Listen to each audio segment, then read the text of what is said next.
Video में आपको बताऊंगा टॉप 25 क्वेश्चन दोस्तों जो साइंस और जनरल अवेयर से लिए गए हैं, जो दोस्तों सभी परीक्षाओं के लिए महत्वपूर्ण है। चाहे दोस्तों आप आरपीएफ, एसआई या कांस्टेबल, एसएससी जीडी, वीडियो या दोस्तों यूपी पुलिस या अदर कोई सा भी एग्जाम देंगे दोस्तों, तो आपके पेपर में ये सब प्रश्न बार बार देखने को मिलेंगे। दोस्तों इस वीडियो में उन्हीं प्रश्नों को शामिल किया हूं जो पेपर में बार बार प्रश्न पूछे जाते हैं, रिपीट करते हैं। तो आइए दोस्तों देखते हैं टॉप 25 क्वेश्चन। दोस्तों सभी प्रश्न महत्वपूर्ण है, सभी प्रश्नों को ध्यान से देखेंगे और याद करते हुए चलेंगे दोस्तों। और आप कमेंट करके भी दोस्तों बताएंगे इन 25 प्रश्नों में से आपके कितने प्रश्न सही हुए। तो देखिए दोस्तों, पहला प्रश्न है, मोस्ट इंपोर्टेंट प्रश्न है, बार बार पूछा जाने वाला प्रश्न है दोस्तों, निम्नलिखित में से कौन सा विटामिन गर्म करने पर नष्ट हो जाता है? तो दिया है option vitamin A, vitamin B, vitamin C, vitamin D. तो दोस्तों ये प्रश्न बहुत बार पूछा जा चुका है, तो इसका आंसर क्या हो जाएगा दोस्तों? ऑप्शन नंबर सी सही हो जाएगा। विटामिन सी दोस्तों गर्म करने पर क्या होता है? नष्ट हो जाता है। तो आप इसे याद रखेंगे, बहुत बार पूछा गया प्रश्न है। नेक्स्ट क्वेश्चन देखिए, अगला दोस्तों प्रश्न है, दूसरा प्रश्न भी इंपॉर्टेंट है।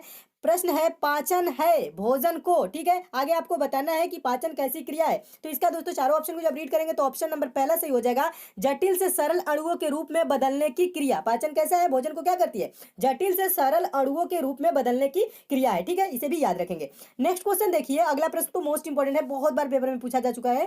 प्रश्न है, तारपीन का तेल किससे प्राप्त किया जाता है? तो दोस्तों चारों ऑप्शन को रीड करेंगे तो इसमें मिल जाएगा आपको ऑप्शन नंबर डी, इनमें से कोई नहीं, ठीक है। यहाँ ताड़ का वृक्ष दिया, ये ऑप्शन नहीं होगा। तारपीन का तेल दोस्तों चीड़ के वृक्ष से प्राप्त किया जाता है। किससे? चीड़ के, ठीक है। तो कौन सा आंसर सही हो जाएगा? ऑप्शन नंबर डी सही हो जाएगा। आंसर भी याद रखेंगे, चीड़, ठीक है, इसे भी याद रखेंगे, ये भी प्रश्न पूछा गया है। अगला क्वेश्चन देखिए दोस्तों, चौथा प्रश्न, मोस्ट इंपॉर्टेंट प्रश्न है, पालक के पत्ते किसके प्रबल स्रोत हैं? पालक के पत्ते किसके प्रबल स्रोत हैं? तो पालक में क्या मिलता है दोस्तों, आप बताइए, बहुत बार पूछा भी गया है। तो आंसर इसका क्या सही हो जाएगा? ऑप्शन नंबर बी सही हो जाएगा, आयरन। पालक में प्रचुर मात्रा में क्या होता है? आयरन की मात्रा होता है, इसलिए पालक भी खाना चाहिए, ठीक है। अगला क्वेश्चन देखिए, पांचवा प्रश्न भी इंपॉर्टेंट है।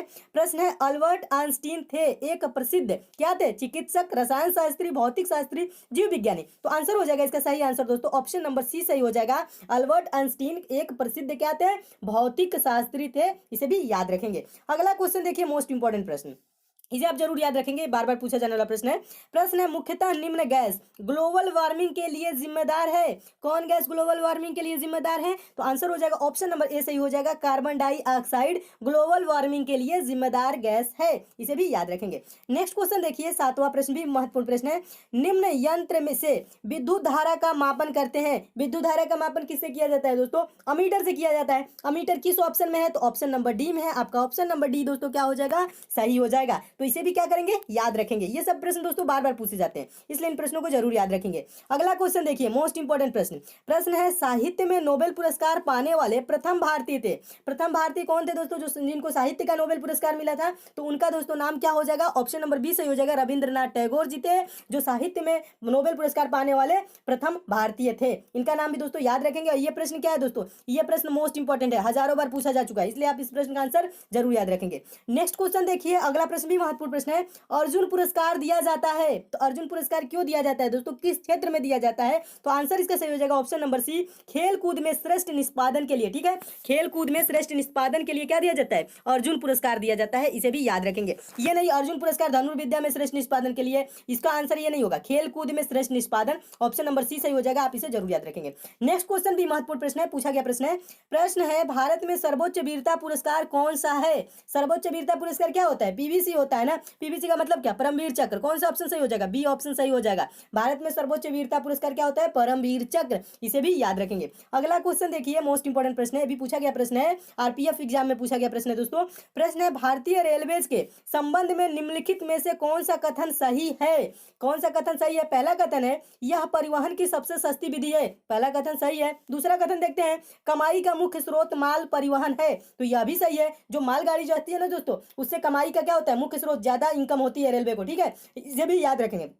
तीसरा ऑप्शन क्या कह रहा है? यह भारत में सबसे बड़ा नियोजक है, तो यह भी सही है। तो इसका आंसर क्या हो जाएगा? उपरोक्त सभी। तो कौन सा आंसर सही हो जाएगा? ऑप्शन नंबर डी सही हो जाएगा, उपरोक्त सभी सही है, ठीक है, इसे भी याद रखेंगे। नेक्स्ट क्वेश्चन देखिए दोस्तों, अगला प्रश्न मोस्ट इंपॉर्टेंट प्रश्न, बार बार पूछा जाने वाला प्रश्न, बहुत बार पूछा जा चुका है ये प्रश्न क्या कह रहा है? दिल्ली का लाल किला किसने बनवाया था? तो दोस्तों उनका नाम क्या है? शाहजहां। दिल्ली का लाल किला किसने बनवाया था? तो शाहजहां ने बनवाया था। इससे एक और प्रश्न पूछा जाता है, आगरा का लाल किला किसने किसने बनवाया? लाल किला दो जगह है, दिल्ली में भी आगरा में भी है। आगरा का दोस्तों लाल किला किसने बनवाया? तो अकबर ने बनवाया, ठीक है। और ये प्रश्न क्या कह रहा है? दिल्ली का लाल किला किसने बनवाया? तो शाहजहां ने बनवाया। आगरा का किसने बनवाया? तो अकबर। अ से आगरा होता है ना, आ से आगरा, अ से अकबर, ठीक है, ये चीज याद रखेंगे। और दिल्ली का याद रखेंगे शाहजहां ने, ठीक है। ये प्रश्न दोनों बार बार पूछे जाते हैं दोस्तों, दोनों प्रश्नों को आप जरूर याद रखेंगे। नेक्स्ट क्वेश्चन देखिए, 13वां प्रश्न भी मोस्ट इंपॉर्टेंट है। इस प्रश्न का आंसर बहुत से स्टूडेंट गलत कर देते हैं। क्यों गलत करते हैं मैं आपको बता रहा हूं। प्रश्न कह रहा है, प्रश्न को ध्यान से पढ़िएगा। प्रश्न कह रहा है निम्नलिखित राज्य समूहों में से कौन सा समूह सबसे बड़ा चाय उत्पादक है? सबसे बड़ा क्या? चाय उत्पादक है। तो आप चारों ऑप्शनों को रीड करेंगे तो आप दोस्तों पहले देखते हैं असम और तुरंत ऑप्शन नंबर सी टिक कर देते हैं, लेकिन यहाँ पे हो जाता है ये क्या गलत। क्यों गलत हो जाता है? प्रश्न कह रहा है निम्नलिखित राज्य समूहों में से कौन सा समूह, यानी राज्यों का जो समूह है, सबसे बड़ा चाय उत्पादक है। तो इसका दोस्तों आंसर क्या हो जाएगा? ऑप्शन नंबर कौन सा सही हो जाएगा? ऑप्शन नंबर डी सही हो जाएगा। कौन सा? ऑप्शन नंबर डी, पश्चिम बंगाल, असम, कर्नाटक। ये नहीं कह रहा है प्रश्न कि सबसे ज्यादा एक राज्य के बारे में पूछता है तो असम आप मारते हैं, ठीक है, असम को आंसर सही मानते हैं, सही है। लेकिन इसमें क्या कह रहा है? राज्य समूहों में से सबसे बड़ा चाय उत्पादक बताना है, 3 राज्य कौन कौन है, ठीक है। तो इसमें दोस्तों देखेंगे पश्चिम बंगाल भी है, असम भी है, कर्नाटक भी है। और इसमें ऑप्शन नंबर सी में तो असम तो दिया है, और बिहार, झारखंड ये चाय उत्पादन में अग्रणी राज्य नहीं है, ठीक है। तो इसलिए ऑप्शन नंबर सी गलत हो जाएगा, ऑप्शन नंबर डी सही हो जाएगा। पश्चिम बंगाल भी है, असम भी है, कर्नाटक भी है। तो आप याद रखेंगे ऑप्शन नंबर डी, ये प्रश्न आए तो। नेक्स्ट क्वेश्चन देखिए, अगला प्रश्न है 14वां प्रश्न भी महत्वपूर्ण प्रश्न है।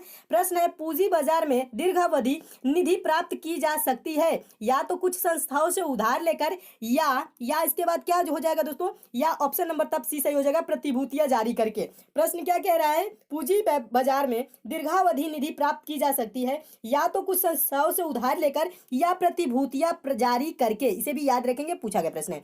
नेक्स्ट क्वेश्चन देखिए, अगला प्रश्न मोस्ट इंपॉर्टेंट, बार बार पूछा जाने वाला प्रश्न है। प्रश्न है कपास उगाने के लिए निम्नलिखित में से कौन सी मिट्टी उपयुक्त है? कपास उगाने के लिए कौन सी मिट्टी उपयुक्त मानी जाती है? कपास उगाने के लिए दोस्तों काली मिट्टी उपयुक्त मानी जाती है। तो आप इसे याद कैसे रखेंगे? क से कपास और क से काली मिट्टी, ठीक है। बस इतना थोड़ा सा दोस्तों एक दूसरे से रिलेट करके याद रखेंगे ना, तो इन सब प्रश्नों का आंसर आपको ज्यादा टाइम तक याद रखेंगे और पेपर में भी आपको दिखेगा तो तुरंत आंसर टिक कर लेंगे, ठीक है। कपास उगाने के लिए निम्नलिखित में से कौन सी मिट्टी उपयुक्त मानी जाती है? काली मिट्टी। कैसे याद रखेंगे दोस्तों? तो याद रखने का तरीका है क से कपास और क से काली मिट्टी, ठीक है। बस इतना याद रखेंगे, आपको याद हो जाएगा। नेक्स्ट क्वेश्चन देखिए दोस्तों, 16वां प्रश्न देखिए दोस्तों, 16वां प्रश्न भी महत्वपूर्ण प्रश्न है। प्रश्न है निम्नलिखित में से ग्राम पंचायत की आय का स्रोत कौन सा नहीं है? संपत्ति कर है, भवन कर है, भूमि कर है, वाहन कर है। तो दोस्तों इसका आंसर क्या सही हो जाएगा? चारों ऑप्शनों को जब अच्छे से पढ़ेंगे तो इसका दोस्तों आंसर हो जाएगा ऑप्शन नंबर ए सही हो जाएगा, संपत्ति कर ग्राम पंचायत के आय का स्रोत नहीं है। ऑप्शन नंबर कौन सही हो जाएगा? ए सही हो जाएगा। 17वां प्रश्न देखिए, ये भी महत्वपूर्ण प्रश्न है, ये भी पूछा गया प्रश्न है, वीडियो एग्जाम में पूछा गया प्रश्न है।